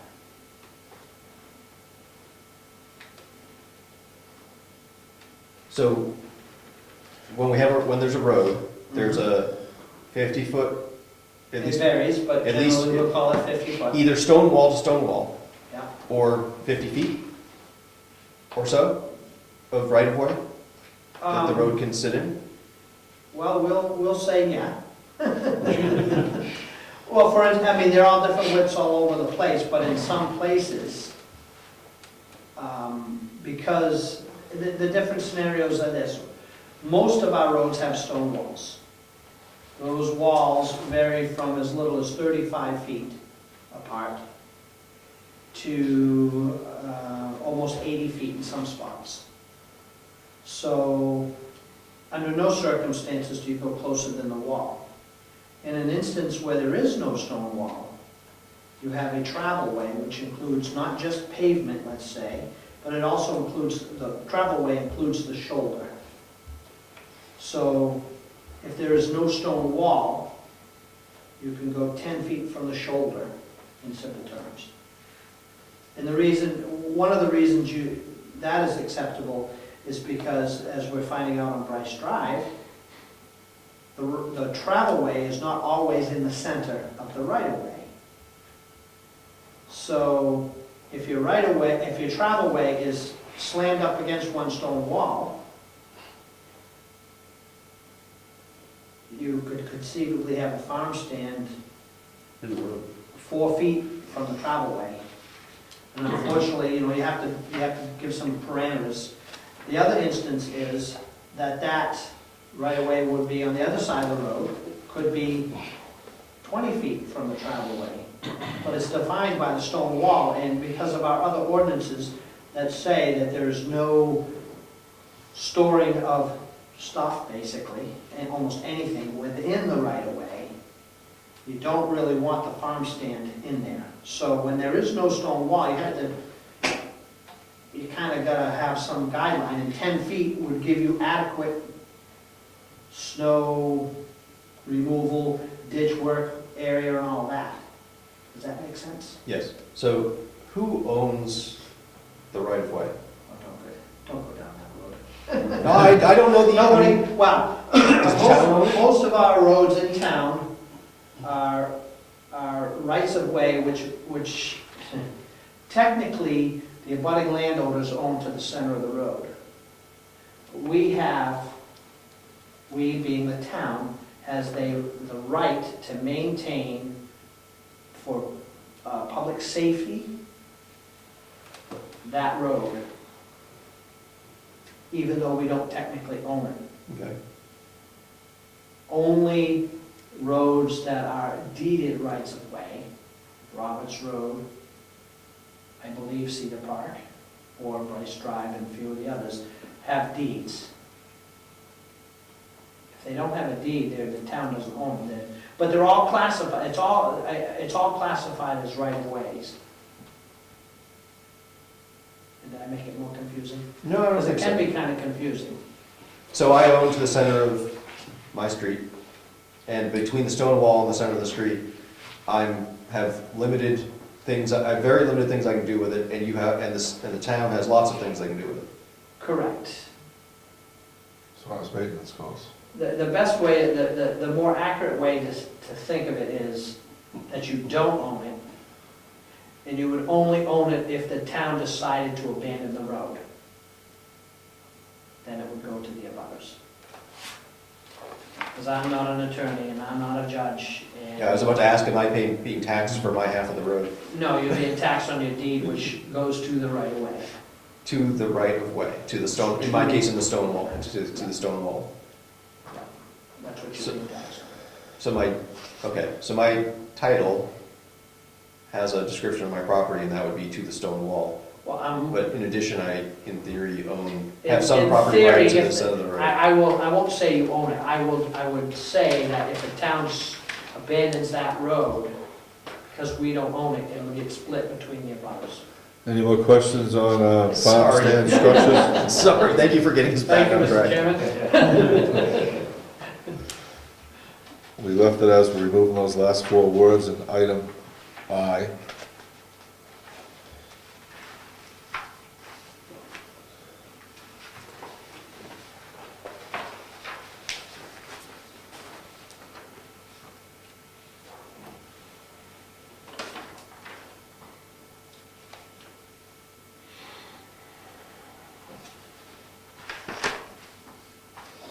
May I say one more thing? Go back to I. Instead of striking those 4, you may want to change the third one to say, instead of it saying or the right of way, it might be a typo actually, to say of the right of way. We back on I? Back on I. It reads no closer than the stone wall or the right of way. And if you were to change the or to another of, it would read no closer than the stone wall of the right of way. Well, I think that would be redundant, I mean, it would probably be correct, but it's redundant, because there's a clause that introduces this. If there is a stone wall along the right of way, no closer than the stone wall, right? It says, we've already Okay, said I'm which sorry, stone, yeah. we've already said which stone Yeah, wall I we're got talking you. I about. was just envisioning somebody saying, well, I have an interior stone wall on my property and I can't, Yeah. So, sorry, All right. This is turning on a regular old plan to me. I Let's know, keep I was talking. falling asleep in the house, so I said, I can honestly see what's going on. Give them my 2 cents. If it was last month, I would have missed it.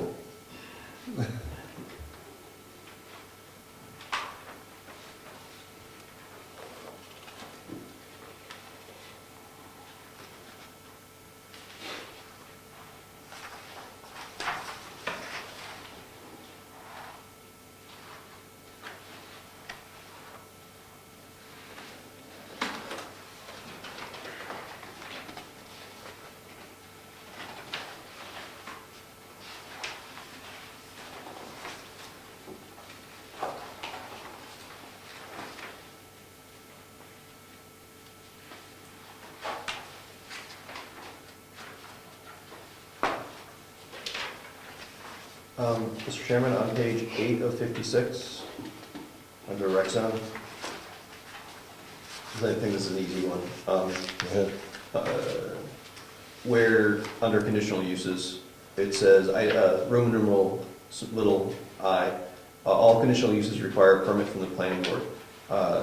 In our document, we've capitalized planning and board, and it's not capitalized in the proposed change. Let's capitalize it.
You should have mood music for those watching at home.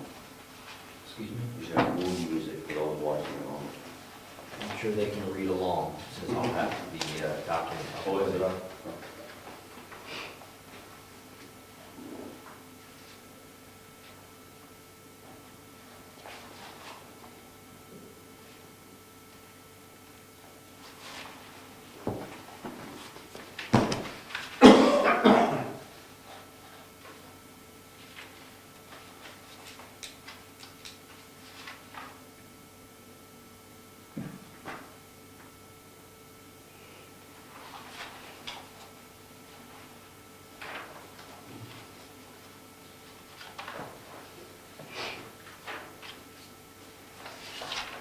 Mr. Chairman, under workforce housing, did Laura get back to us about how much it would cost to do that assessment? No, she got back to us with names of people we can talk to about it.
Mr. Chairman.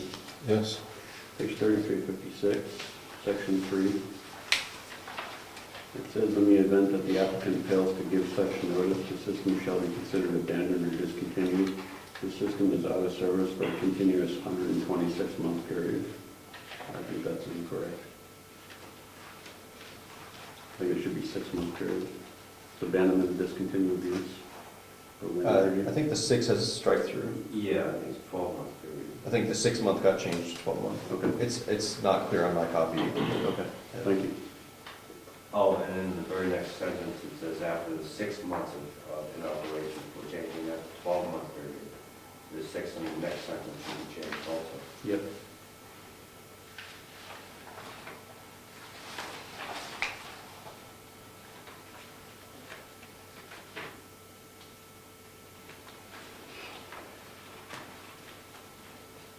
You got that, George? Yes, I do, thank you. So 12 and 12. Yes.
The only other thing, the appendix E goes on to page 57 of 56, 58 of 56, 59 of 56.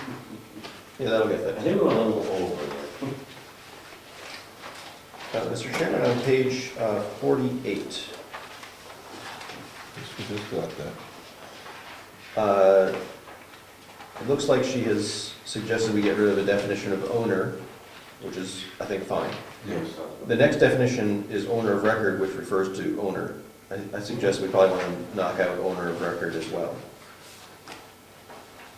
since it'll refer to something that's been struck. Well, the reason why I was struck is because it was kind of nonsensical. Owner of record could be easily defined as, person on deed or title of the property. I'm not sure we need to Yeah. define it, Yeah. because it's so easily defined. So, Oh, that was one good thing. So my suggestion would be strike owner of record. C on. Yeah. There are reasons why they put do not drink on boards of larceny. Some people will try to drink. I hope they can read. It's true.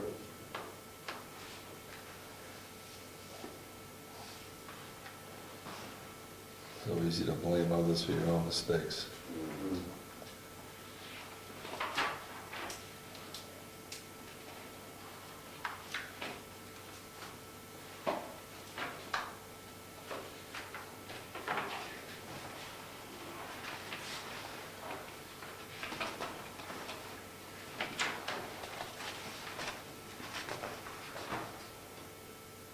Not the black pages.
Complete?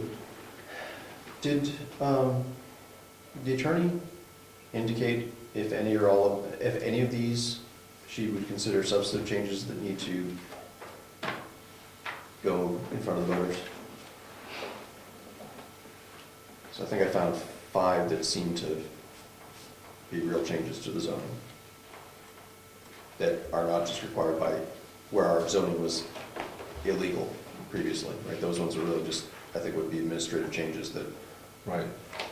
I mean, we can put them all in front of the voters, maybe all as one, but it seemed like on page 11 was, page 11,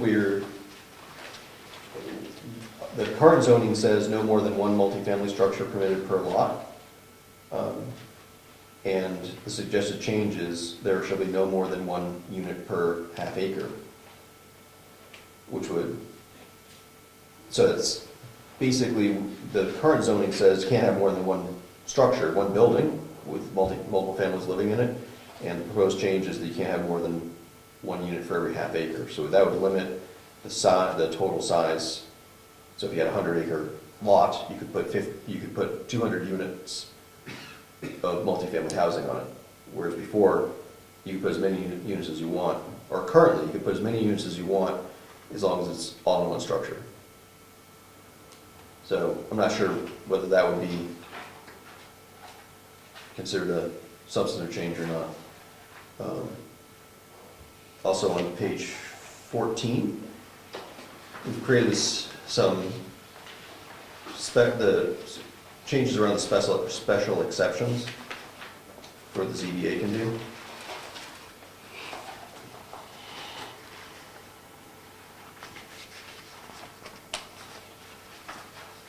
On page 14. That was just a rewording, wasn't it? Was it? Looks like we have I don't know.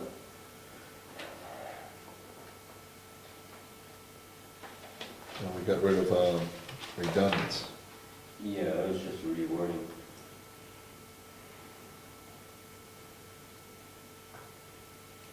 Instead of an author is authorized to, it says may grant. Same meaning, different word. Yeah, but there's 3 specific criteria that are specified, whereas before we had a bunch of verbiage. I don't know, maybe they're equivalent, I don't know.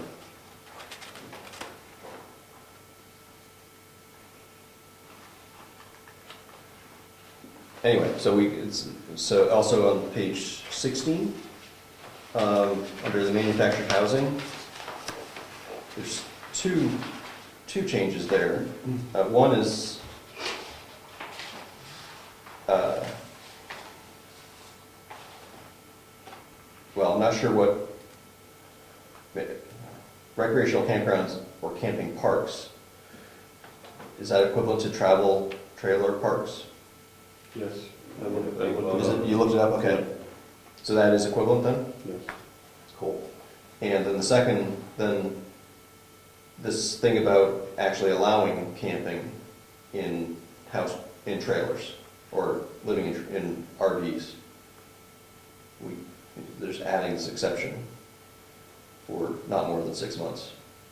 And an exception in the event that one's being used while the primary residence is being rebuilt. Right, which you can't currently do, according to our zoning, right? And so this creates a new use. I believe that is allowed.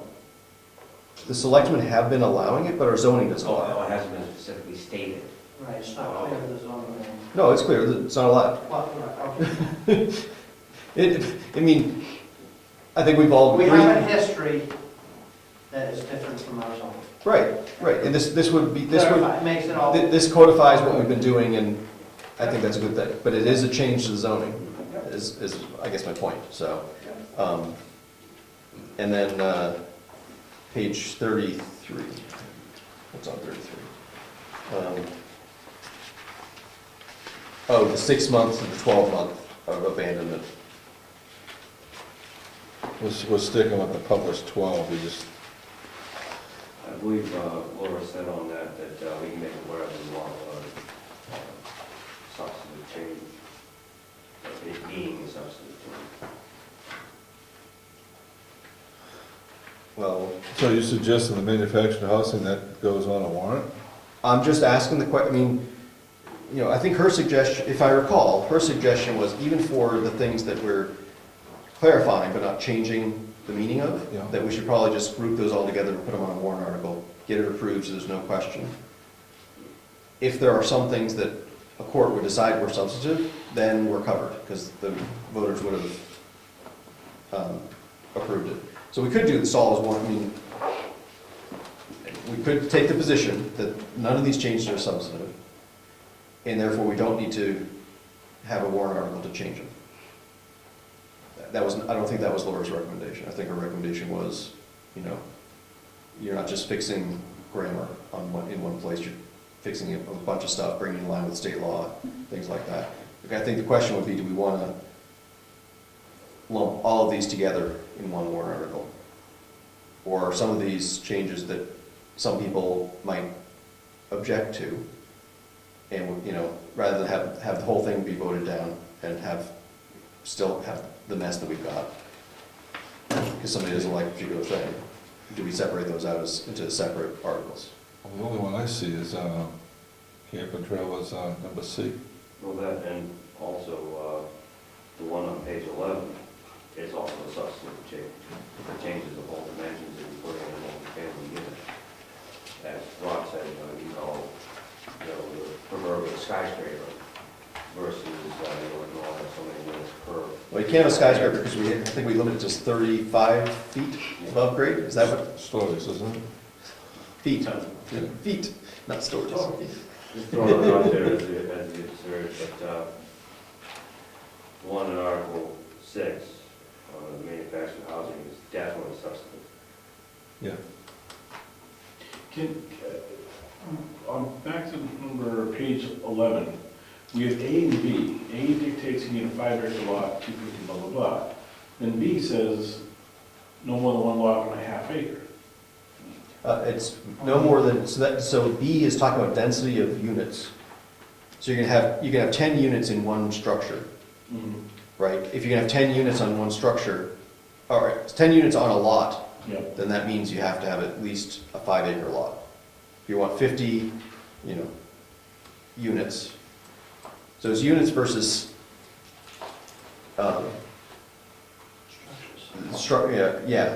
so A says that you need at least 5 acres, 5-acre minimum with whatever. the setbacks and stuff. B is talking about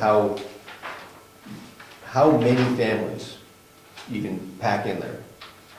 And so basically it's saying you can't have a crazy density of number of families. Units. One family per unit, yeah. Not gonna build an apartment building. Well, this actually allows us to, I mean, our zoning, where we define multifamily as, Yeah. what, not more than 6 or whatever it was, 5 or 6, I think, whatever we had before, right? She said that that's illegal, right? We have to go with the state, we can't change the state definition, which is, whatever she put in here.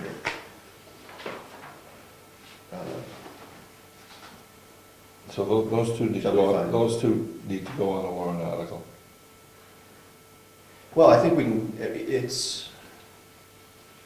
I think that we definitely need, in my opinion, we need at least one warrant article.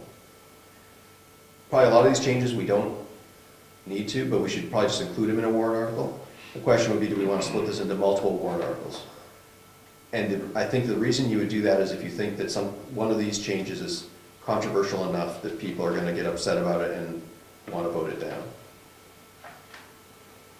I think that if something controversial, we should separate it out and let people exercise their control of the town. Well, there's If we think these aren't controversial, then, nothing controversial, but there's one, the trailers, I think, should be, we gotta separate them out. Two different sections, the trailer. two different subjects. So we gotta have two warrant articles. One specifically for the, One for the camper travel type trailers, length of use, and the other on the workforce housing. and then a third for everything else. Everything else? I thought these were only two. Well, I think that you cover your base, so I think the concern is that, let's say that we didn't think something was substantive, a change that she suggested, but then later there's a lawsuit, and the judge decides that there was something, a substantive change. They'll actually, if we just change it without a warrant article, and being approved, and that's passed, then, we still have the old zoning could come back to haunt us. Because somebody could decide that it was a substantive change, and it didn't get properly approved. What's substantive besides the workforce housing and the I don't know. Well, I mean, the question is, could it be argued that it's substantive? We're changing building law requirements. three? Instead of separating them out, it might be cheaper to ask Laura. I thought Laura, when she left here that night, she was gonna get back to you on whether she thought any of these were substantive changes. Yeah, maybe it's a question for her, is like, come back to her with the list of things that we highlighted and say, hey, do you think these or any others that we didn't catch should be separate warrant articles? I think that's good work for her. And she should probably be able to answer that pretty inexpensively, pretty quickly. Not too much money, Okay. I would think. George, did you bring these changes we made tonight up to Laura and ask her if any of these should be warrant articles? Okay.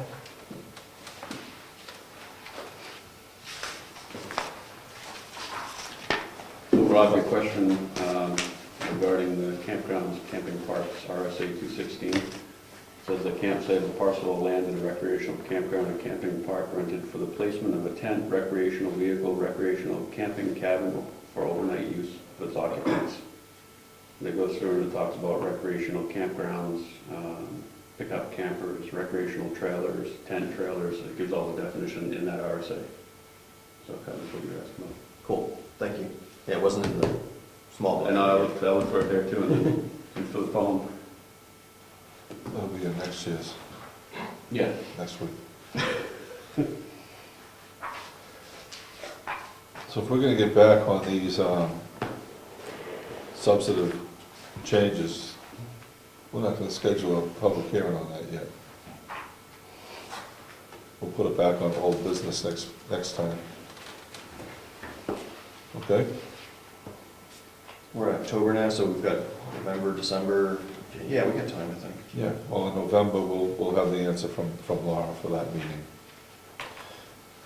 then we'll finalize the zoning ordinances and schedule a public hearing at the November meeting, not tonight.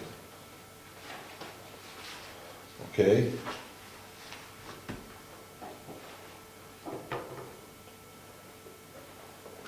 Number comments? As pertaining to the town of Brookfield? Mr. Chairman, I'm sorry, we still have this other, the personal wireless service. Oh.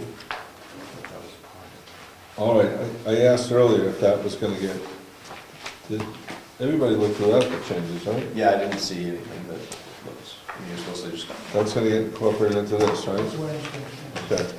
I just didn't know if everybody reviewed that. Did anybody not review that? Everyone reviewed it. Sorry. Number comments pertaining to the town of Brookfield? Meeting adjourned. Yes. are you serious? We picked on him. Did you have your hand up? Yes, he did. Yeah. So you can can't go back. Okay, I was second. all right, I was too thinking of quick, the I was past too games, quick so on you- that. Go ahead, sorry. No, the meeting's adjourned now. DVR. We can't keep conducting business. You can still discuss things as long as no decisions are being made. So it's ironic that you just did that, because my comment was gonna be that we don't have public comment on the agenda. And we should we should always encourage the public to comment. We actually got somebody from the public here, and there's no place for him to speak. I think this is the only time that's happened. Yeah, it's been on there. Usually it's on. It's just an oversight. But Rob, I Well, generally speak. considering the public that showed up. So not only does the public not allowed to speak, the members aren't either.